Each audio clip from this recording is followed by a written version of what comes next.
إن الحمد لله نحمده ونستعينه ونستغفره ونعوذ بالله من شرور أنفسنا ومن سيئات أعمالنا من يهده الله فلا مضل له ومن يضلله فلا هادي له أشهد أن لا إله إلا الله وحده لا شريك له وأشهد أن محمدًا عبده ورسوله لا نبي بعده اللهم صل وسلم وبارك على سيدنا محمد وعلى آله وصحبه ومن تبعهم بإحسان إلى يوم الدين أما بعد فيا أيها الحاضرون أوصيكم ونفسي بتقوى الله فقد فاز المتقون كما قال الله تعالى في القرآن الكريم أعوذ بالله من الشيطان الرجيم بسم الله الرحمن الرحيم يا أيها الذين آمنوا اتقوا الله حق تقاته ولا تموتن إلا وأنتم مسلمون وقال رسول الله صلى الله عليه وسلم خير الناس أنفعهم للناس صدق الله وصدق رسول الله صلى الله عليه وسلم.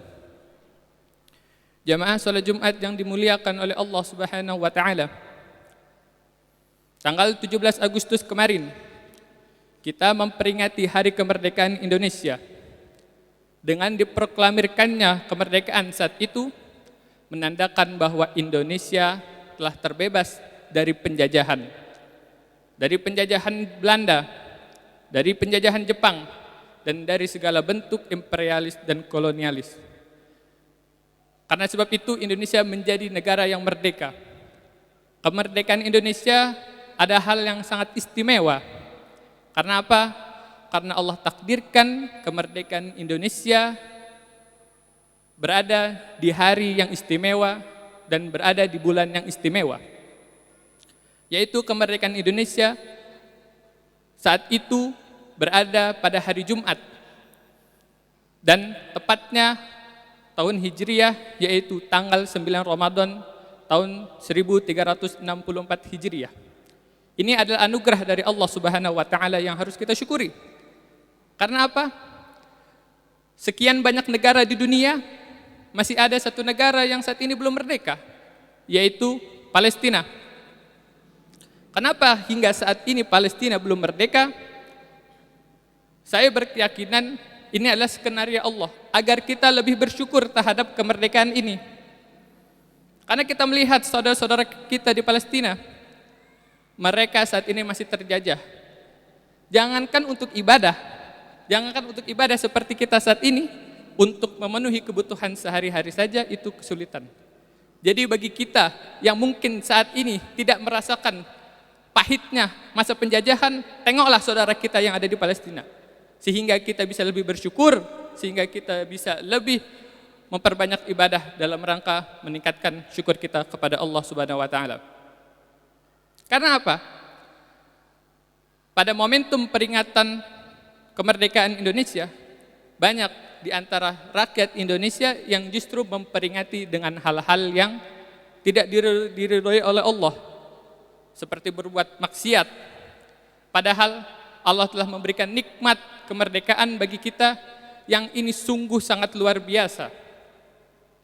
Kalau ini tidak diingatkan, ditakutkan bukan berkah dan rahmat Allah yang akan datang pada negeri ini, tapi justru akan datang bencana, musibah, dan malapetaka. Na'udzubillah summa na'udzubillah. Apalagi di momentum, apalagi di saat seperti ini, adanya COVID-19, maka sudah kewajiban kita untuk memperbanyak ibadah sebagai bentuk rasa syukur kita terhadap kemerdekaan ini. Coba jamaah bayangkan, jika saat ini Indonesia masih terjajah, apakah kita masih bisa kumpul-kumpul seperti ini, melaksanakan sholat Jumat dengan aman, dengan nyaman? Tentu tidak, karena notabene penjajah itu menyulitkan. Sehingga dengan adanya kemerdekaan ini harusnya kita bisa lebih bersyukur dan berterima kasih kepada mereka yang telah membantu kemerdekaan Indonesia.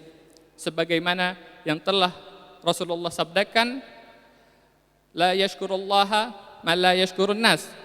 Tidak bersyukur kepada Allah siapa yang tidak berterima kasih kepada manusia.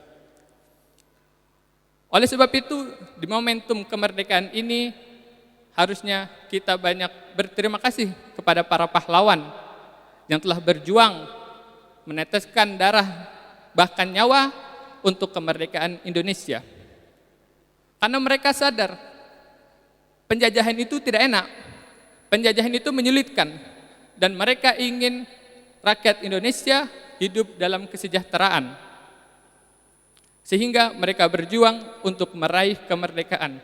Maka di momentum kemerdekaan ini, mari kita doakan para pahlawan, minimal kita ucapkan, ya Allah, ampunilah segala dosa dan kesalahan para pahlawan kami, para pejuang negeri ini, para orang tua kita terdahulu, yang rela berjuang, berjihad di jalan Allah merebut kemerdekaan. Sehingga jika ini doa diijabah, mereka akan bahagia di alam barzah dan di alam kubur. Yang selanjutnya, isilah rasa kenikmatan kemerdekaan ini dengan memperbanyak ibadah sebagai bentuk rasa syukur. Karena Allah berfirman di surat Ibrahim ayat 7, la in syakartum la azidannakum wa la in kafartum inna adzabi lasyadid. Sekiranya kita bersyukur atas nikmat yang telah Allah berikan, maka pasti Allah akan tambah nikmat itu. Dan jika kita kufur terhadap nikmat Allah, sungguh azab Allah sangat pedih. Jangan sampai kita termasuk golongan orang yang mendapat azab dari Allah karena kita kufur terhadap nikmat yang telah Allah berikan. Masyaallah hadirin rahimakumullah. Selain itu, di saat awal-awal kemerdekaan Indonesia itu belum sepenuhnya diakui karena harus mendapat pengakuan dari dunia internasional. Akan tetapi di saat dunia diam, di saat para tokoh dunia saat itu membungkam tidak mengakui kemerdekaan Indonesia, ada salah satu tokoh asal Palestina, yaitu Syekh Muhammad Amin Al-Husaini. Beliau adalah mufti besar Palestina yang saat itu sedang berada di Jerman. Dia sampaikan dukungannya atas kemerdekaan Indonesia melalui corong radio yang ada di Jerman. Hingga akhirnya berita itu sampai kepada saudara-saudara kita yang ada di Mesir. Dan akhirnya negara pertama yang mengakui kemerdekaan Indonesia adalah Mesir. Negara Arab dan negara Muslim. Bukan Amerika, bukan Perancis, bukan Inggris, bukan juga Cina, tapi Mesir. Dan itu menjadi negara pertama yang mengakui kemerdekaan Indonesia. Bukan hanya itu, di saat delegasi Indonesia yang dipimpin oleh Haji Agus Salim melakukan diplomasi ke Timur Tengah, meminta dukungan baik secara politik maupun materi, karena saat itu Indonesia sedang dalam kesulitan pasca dijajah oleh Belanda dan Jepang. Mengetahui hal tersebut, seorang saudagar kaya asal Palestina yang bernama Muhammad Ali Taher, dia ambil seluruh tabungannya dan dia berikan kepada delegasi Indonesia yang dipimpin oleh Haji Agus Salim. Ini fakta sejarah yang harus kita ketahui. Jangan sampai kita menjadi warga negara, menjadi bangsa Indonesia yang lupa akan sejarah. Karena dengan kita mengetahui sejarah, kita akan menjadi lebih bijaksana dalam bertindak dan tidak termakan hoaks yang berseliweran di media saat ini. Maka sudah seharusnya kita sebagai bangsa yang besar, sebagai bangsa yang merdeka, sebagai bangsa yang beradab, menjunjung tinggi dan mendukung Palestina untuk merdeka dari penjajahan Zionis Israel.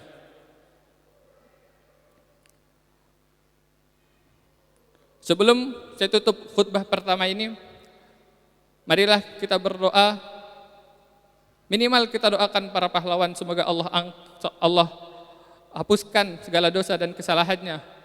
Allah terima segala amal ibadahnya. Allah lapangkan kuburnya. Allah masukkan ke dalam surga tanpa hisab, dan Allah pertemukan mereka pada baginda Nabi besar Muhammad sallallahu alaihi wasallam. Dan kita doakan juga untuk bangsa dan negara kita ini.